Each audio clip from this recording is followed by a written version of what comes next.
A paz do Senhor Jesus, querido aluno da Escola Bíblica Dominical, aqui da classe dos pré-adolescentes vencedores. Eu sou seu amigo, pastor Janderson Nascimento, e estou segundo vice-presidente da Assembleia de Deus aqui em Vitória da Conquista, uma igreja que é pastoreada pelo pastor Davi Oliveira Boa Sorte. E hoje, pessoal, para a glória de Deus, chegamos na lição de número 3 desse primeiro trimestre da CPAD em 2021. E para a glória do Senhor, estamos aprendendo com as cartas paulinas, conjunto a conjunto, texto a texto. Paulo que escreveu 3 epístolas. E a nossa análise de hoje é sobre a carta de 1 aos Coríntios. E eu espero que Deus em Cristo fale poderosamente com você. E o tema da nossa aula de hoje trata sobre o seguinte assunto. A respeito dos dons, não seja ignorante.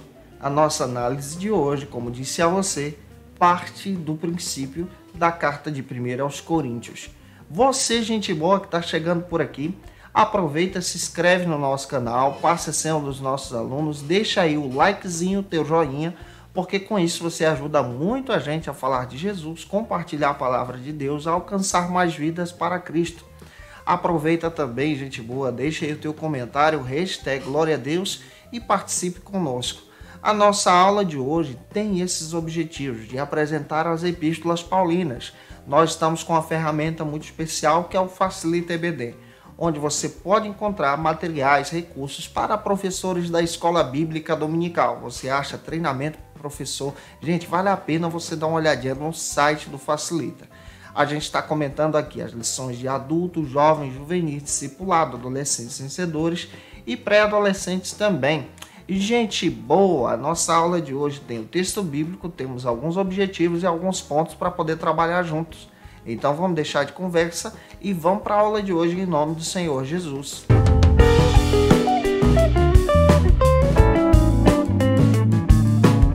Hoje nós chegamos na lição de número 3 aqui da classe dos adolescentes. A respeito dos dons, não sejam ignorantes. É importante observarmos que estamos analisando a carta de 1 aos Coríntios.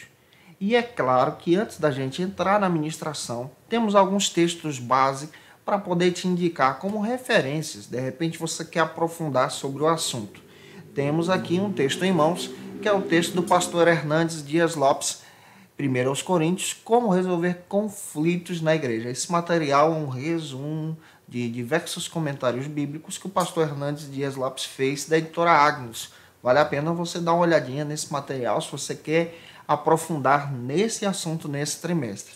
Outro texto que temos em mãos que pode te ajudar, ele é escrito pelo João Calvino. Esse material ele foi republicado pela editora Fiel, 1 aos Coríntios. Vale a pena você dar uma observada nesses textos que pode te ajudar a aprofundar exatamente nesse tema da carta, respeitando o contexto bíblico nesse presente assunto. É claro, gente boa, que a aula de hoje traz um tema muito especial. Nós estamos entendendo a respeito dos dons espirituais a partir da perspectiva da igreja de Corinto, especialmente da primeira carta. Algo que a gente precisa destacar aqui são as nossas referências bíblicas, os nossos textos bíblicos para apresentar em sala de aula aos nossos alunos. E o nosso texto bíblico está em 1 Coríntios, capítulo 14, versículo 4 ao 11. Observe 1 Coríntios, capítulo 14, do 4 ao 11, e faça essa leitura com os teus alunos. E o nosso destaque de hoje está em 1 Coríntios, capítulo 12, versículo 1. Também faça essa leitura com os teus alunos. É importante você ir ao texto, ler o texto com os teus alunos. Hoje nós estamos olhando para essa igreja, a igreja de Corinto, que tem diversos conflitos. Essa igreja é fundada pelo apóstolo Paulo. De acordo com o próprio Paulo, em textos bíblicos, em suas cartas, ele faz a menção que ele pastoreou aquela igreja durante o período de 1 ano e 6 meses, exatamente 18 meses, onde ele trabalhava e pastoreava. Trabalhava como fabricante de tendas. Na cidade de Corinto, ele encontra então Priscila e Áquila, que são cooperadores desse ministério. Na cidade de Corinto, Paulo desenvolve um ministério espetacular para a glória de Deus, quando ele pastoreia. Porém, agora, quando ele escreve as epístolas, especialmente 1ª e 2ª Coríntios, e há quem diga que existiram, então, mais 2 cartas que foram perdidas com o tempo, Paulo escreve essas cartas pastoreando a igreja de Éfeso. Então, Paulo agora, ao escrever esse texto, ele está na cidade de Éfeso. E ele fica sabendo por alguns irmãos, especialmente pela irmã Chloe, que a igreja de Corinto estava tendo diversos conflitos internos. E diante desses conflitos, essa irmã, viajando para a cidade de Éfeso, deixa Paulo a par de toda a situação da igreja. Paulo era um missionário curioso, um pastor preocupado com as ovelhas de Cristo. Paulo, então, decide escrever essas epístolas para orientar os irmãos. Especialmente essa primeira, ele traz respostas espetaculares de algumas dúvidas que os irmãos estavam tendo. Acredita-se que ele escreveu uma carta antes dessa que temos em mão. E o registro dessa primeira carta, que foi escrita antes de 1 Coríntios, que temos em mãos, está em 1 Coríntios, capítulo 5, versículo 9, onde Paulo faz questão de dizer que já por cartas vos escrevi. Então você percebe que ele escreveu um texto antes. Ele escreve essa carta, inicialmente, para poder cuidar da igreja. A igreja de Corinto, que estava enfrentando alguns problemas internos. Para você ter ideia, a igreja estava dividida. Existiam 4 grupos internos dentro da igreja. 4 grupos. Um grupo era de Paulo, fundador da igreja. Outro grupo era de Apolo, um grande pregador que existia naquele período. Outro grupo era dos seguidores de Cefas. Cefas aqui é referência de Pedro, é Pedrão aqui. E também outro grupo, que era um grupo que não obedecia à liderança de ninguém, era o grupo conhecido como o grupo de Jesus. Observe, existiam esses grupos dentro da igreja. Para você ter ideia, existiam conflitos a tal ponto que as pessoas não procuravam mais os pastores da igreja, da comunidade de Corinto, para resolver os seus problemas, mas procuravam juízes mundanos. E Paulo repreende isso.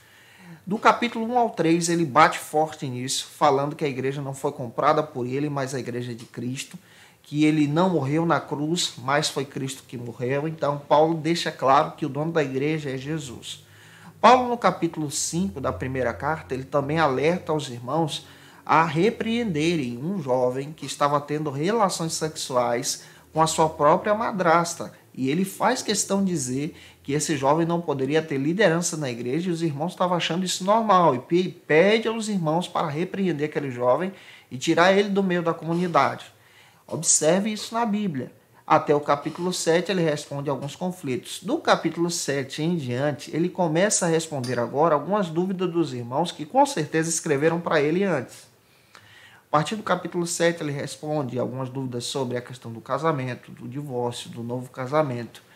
Ele responde lá no capítulo 12, por exemplo, sobre o uso dos dons espirituais e como os irmãos estavam utilizando esses dons de forma errada. E é por isso que, nesse primeiro ponto, nós precisamos compreender exatamente esse contexto para entrarmos sobre o seguinte assunto: o conceito dos dons espirituais. Os dons espirituais, nesse primeiro ponto, são vistos a partir da perspectiva da igreja de Corinto. A igreja está fazendo um mau uso dos dons espirituais. Observe isso a partir da literatura da palavra de Deus. E, em primeiro lugar, precisamos destacar que os dons espirituais não são habilidades humanas. Não são concedidos a partir do estudo, não é algo que você busca por suas condições, mas é algo que Deus dá a quem quer e da forma que quer. E os irmãos de Corinto não estavam entendendo isso. Como está escrito em Tiago, capítulo 1, versículo 17. Paulo também faz menção em dizer que os dons são dados por Deus. Em Efésios, capítulo 4, versículo 8. Observe essas questões. Romanos, capítulo 12, versículo 6, Paulo também diz que não é mérito humano. Os dons são parte da graça divina, que Deus dá a quem quer, da forma que Ele quer e da maneira que Ele quer. E os irmãos de Corinto não entenderam a respeito desse aspecto. E em 1 Coríntios, especialmente o capítulo 13, leia todo o capítulo 13 com os teus alunos, você vai perceber que Paulo agora começa a falar que os dons devem ser exercidos com responsabilidade. Se Deus dá os dons espirituais, eles são concedidos para a edificação da igreja e devem ser exercidos com responsabilidade entre essa comunidade. E em 1 Coríntios 14, 12 está escrito que deve ser exercido em responsabilidade para a edificação da igreja, para a edificação do corpo. Ou seja, não é algo próprio meu que eu faço o que eu quero com o dom. Deus concede a mim, concede a você como Ele quer, da maneira que Ele quer e quando Ele quer. E em 1 Coríntios 14, 26 ao 40, Paulo começa a ensinar agora para os irmãos como esses dons eram exercidos de forma pública, diante da comunidade, diante da igreja. Toda essa manifestação é demonstrada para a edificação do corpo de Cristo, para a edificação do povo, não para envergonhar alguém. Hoje existem pessoas que utilizam o dom de profecia para envergonhar alguém, utilizam um dom de revelação para deixar o outro constrangido. Não é assim. Na realidade, não são dons, são falsos dons quando tem esse objetivo. O verdadeiro dom traz a edificação, o conserto, o renovo, a restauração daquele que está caído. Avançando, gente boa, vamos então caminhar para o segundo ponto da aula de hoje, que trata sobre o seguinte assunto aqui na nossa Escola Bíblica Dominical: a classificação dos dons. Nós, teólogos pentecostais, precisamos também demonstrar que existe uma classificação dos dons espirituais. Nesse segundo ponto, em 1 Coríntios capítulo 12, versículo 8 ao 10, nós percebemos uma determinada classificação, que se divide em alguns conjuntos. O primeiro conjunto que encontramos são os dons de revelação. Esses dons de revelação são apresentados por Paulo. E quais são eles? Palavra e sabedoria. Esse dom é aquele dom que Deus concede para alguém, sem a pessoa, por exemplo, ter estudado, ou possa ter estudado, possa ter feito um curso teológico, mas a palavra de sabedoria, ela é vista exatamente como essa palavra que tem uma sabedoria do alto. É uma palavra de aconselhamento, aquela mensagem que Deus dá para o coração de alguém. Isso é dom de Deus. Outro dom de revelação que encontramos é a palavra do conhecimento. A palavra do conhecimento é muito confundida como o dom de revelação. Não é algo adquirido, estudado, mas é algo dado por Deus. Por exemplo, às vezes você não conhece alguém, ou um irmão não conhece você, mas esse irmão tem um discernimento espiritual que Deus dá para ele a partir de um conhecimento específico de coisas que você mantém em segredo. Por exemplo, algo particular seu, uma oração que você fez sozinho no teu quarto de portas fechadas. Deus vai lá e usa alguém e diz: olha, tal dia você fez determinada oração. Essa é a palavra de conhecimento, confundida aí com o dom de revelação. Palavra do conhecimento é algo específico, é algo espiritual que Deus dá. Outro dom que encontramos nessa categoria é o discernimento de espírito. O discernimento de espírito está atrelado à sensibilidade daquele que recebe. Ele sente no seu coração, Deus fala com ele, se aquela palavra que está sendo entregue é de Deus ou não é, se aquela pessoa está se manifestando em um espírito maligno ou não. Isso aqui é espetacular e precisamos entender se a mensagem que está sendo falada é verdadeira ou não. Isso faz parte dessa categoria. A segunda categoria de dons que encontramos aqui são os dons de poder. Que dons são esses? O dom da fé, por exemplo. A fé é um dom de Deus. E existem pessoas que possuem esse dom espetacular que Deus concede. É uma fé inexplicável. É uma fé que acredita que pode acontecer e Deus faz. Outro dom que encontramos são os dons de curar. Observe, dons de curar. Isso fala também de diversas áreas da medicina. Deus, às vezes, usa pessoas para curar determinados tipos de enfermidades. Dons de cura. Isso aqui é espetacular, entendemos à luz da Bíblia. Outro dom de poder que encontramos nessa categoria é a operação de milagres. A operação de milagres e maravilhas também é apresentada como dom de poder. É algo inexplicável que Deus usa alguém para realizar. Observe, tudo parte da vontade do Senhor. E esses dons de poder é algo inexplicável. Por exemplo, levantar um paralítico, uma pessoa que não enxerga desde o seu nascimento, ao receber uma oração, é curada e passa a ver. Isso é dom de maravilha. Vamos caminhar então para conhecer a outra categoria de dons aqui nesse ponto. São os dons de expressão. Que dons são esses? Aquele dom que você manifesta pessoalmente. É o dom de profecia. Observe, a profecia não pode ser confundida com revelação. A profecia aponta para frente. A revelação, como eu já falei para você, é confundida com palavra do conhecimento. O dom de profecia, ele é visto como um dom que aponta para frente. É algo espetacular que Deus fala através de alguém. Existe também a variedade de línguas, conhecida popularmente como línguas estranhas, mas o termo certo é variedade de línguas. Deus concede a variedade, ela não é ensinada, não é aprendida, como determinadas denominações, até mesmo o pessoal do movimento carismático da Canção Nova ensina. Não é assim. É dado por Deus, é concedido por Deus, e Deus concede a pessoa. Nas línguas, nós também aprendemos outra coisa. O próprio movimento pentecostal defende que as línguas podem ser divididas ainda em duas categorias, xenolalia e glossolalia. A xeno fala de línguas conhecidas. Isso quer dizer que se você nunca estudou, você nunca pesquisou sobre aquilo, e Deus vai lá e te batiza com um idioma conhecido, sem você ter estudado, como acontece em Atos. De repente você pode falar um idioma conhecido. Esse fato aconteceu com um dos missionários nossos, da nossa igreja aqui, que enviamos para o Zimbábue. Esse missionário ia pregar nas aldeias, não sabia falar o inglês direito, mas levava sempre um intérprete com ele. No dia o intérprete faltou. E detalhe, o intérprete ia para poder traduzir do inglês para um dialeto. Ele falava a língua portuguesa e ainda tinha que falar o inglês e depois ser traduzido para o dialeto. No dia, o missionário foi tomado pelo poder, ele foi sozinho.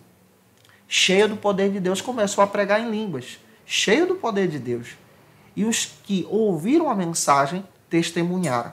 Testemunharam a tal ponto em dizer que ele estava pregando no dialeto deles. Observe, ele nunca estudou o dialeto. Foi cheio das línguas naquele idioma. Deus faz isso. Outro modelo é a glosso, é aquela desconhecida, que Deus te enche de graça, de poder e de unção na hora do culto, para a adoração, para a edificação dos santos, também para a sua edificação. E outro dom de expressão é a interpretação de línguas, que é lindo. De acordo com as Escrituras, a interpretação de línguas é dada para a edificação do corpo. Existem denominações que dizem, só pode falar em língua se tiver interpretação. Peraí, não é assim, queridão, gente boa. Deus utiliza o dom da interpretação, às vezes, quando ele quer entregar uma mensagem para a comunidade, mas não tem problema o irmão falar em línguas em uma edificação pessoal na sua adoração. E a interpretação é algo que você entende o que Deus está falando, e essa mensagem precisa ser apresentada para a igreja. Então, eu espero estar contribuindo com você aqui. Explicamos para vocês de forma detalhada a divisão desses dons nesse segundo ponto. Vamos observar o que Paulo está dizendo agora para os irmãos, detalhando isso. Paulo faz questão de dizer que esses dons eram dados para a igreja para a edificação do corpo. No terceiro ponto da aula de hoje, nós vamos tratar exatamente sobre o seguinte assunto aqui na escola bíblica. Os dons de línguas e de profecia, para que servem? Observe, esse detalhe é importante. Servem para a edificação dos santos nesse terceiro ponto. De acordo com 1 Coríntios 14, tanto o dom de línguas como o de profecia serve para a edificação da igreja, para a edificação do crente, para a edificação do povo de Deus. Porque quem fala é Deus e não os homens. Quem dá é Deus e não os homens. A profecia é uma mensagem direta. E o dom das línguas é algo que Deus concede através do Espírito aos corações. E as línguas são dadas exatamente para a edificação pessoal e, ao mesmo tempo, quando há interpretação, para a edificação da igreja. São sinais do transbordar de Deus, são sinais da manifestação de Deus. Por isso é importante a gente entender que você pode estar adorando em línguas. Isso é interessante no teu culto pessoal, na tua adoração. Mas um momento em que Deus quer te usar em línguas e às vezes quer usar alguém na interpretação também é importante, porque traz a edificação para a igreja. E a profecia aponta para frente e fala exatamente dessa edificação com o povo de Deus. Então, quando Paulo fala sobre essas edificações, Paulo está falando desse ministério de servir a Jesus, de adorar a Deus, de exaltar ao Senhor com o nosso coração. Isso é importante para o nosso crescimento. Olhe para 1 Coríntios. Gente boa, espero estar contribuindo com você, ter contribuído. Se contribuir, comenta aí, tá? E eu te aguardo por aqui na nossa próxima aula, para a glória de Deus, lição de número 4, onde nós vamos estudar sobre o seguinte assunto: confrontando a nossa natureza. Olhando agora para a Epístola aos Gálatas. Se possível, leia Gálatas durante essa semana. Um beijo no teu coração e até a próxima aula, se Deus quiser. Conheça o Facilita EBD. Acesse já facilitaebd.com.br. Uma plataforma exclusiva para você que deseja aprimorar e dinamizar as suas aulas da Escola Dominical. No Facilita EBD você encontra subsídios bíblicos e teológicos para dinamizar as suas ministrações na Escola Dominical, cursos bíblicos para aprimorar e te ajudar na sua leitura completa da Bíblia, treinamento dinâmico para professores e líderes da Escola Dominical. Tá esperando o quê para ser um dos nossos alunos? Vem pro Facilita EBD e torne-se um dos nossos assinantes. Acesse já facilitaebd.com.br.